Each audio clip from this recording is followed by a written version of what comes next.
For this video of curve sketching, where we are given a graph of f prime and asked to sketch a curve for function f, I started already organizing the sign chart to speed up the process here, taking note of the information of f prime. F prime gave us a 0 when x was negative 2, 1, and 3, as marked by the zeros are x-intercepts of f prime on the graph. And f double prime gave us a 0 when x was about negative 0.9 and 2.1. And quickly recapping that, f double prime is 0 where the slope of f prime is 0. That's why we had those horizontal tangent lines on the graph of f prime.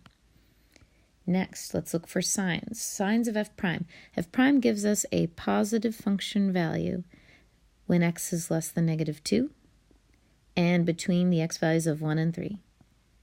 F prime is positive all the way throughout those intervals.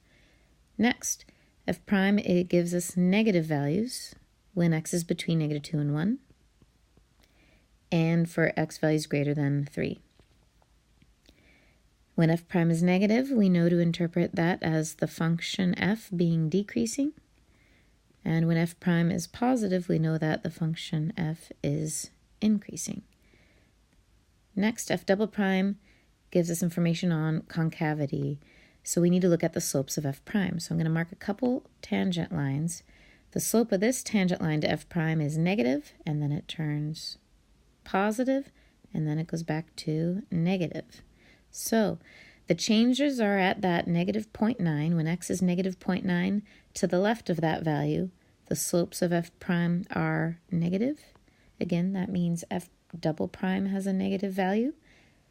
Then f double prime turns positive, where we have those positive slope values, slopes of f prime in the middle between negative 0.9 and 2.1. And when x is greater than 2.1, all of those tangent lines to f prime will be negative in slope. What that means then for the function f, if f double prime is negative, f is concave down. And when f double prime is positive, the function f is concave up. Okay, this graph will have a little bit more going on to it. So what I first recommend is scaling that x-axis using that key information from the sign chart. Let's get started. To the left of negative 1. We know our function is increasing in the concave down fashion. So we don't worry about our y values, but we need to make our function increasing concave down. When x hits negative 2, it will turn around and decrease, looking at that sign chart.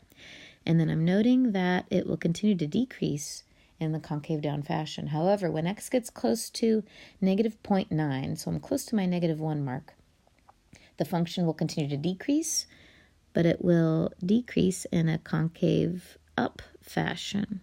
Let me slow down when x hits 1. When x hits 1, it will continue concave up, but it will turn around and start increasing.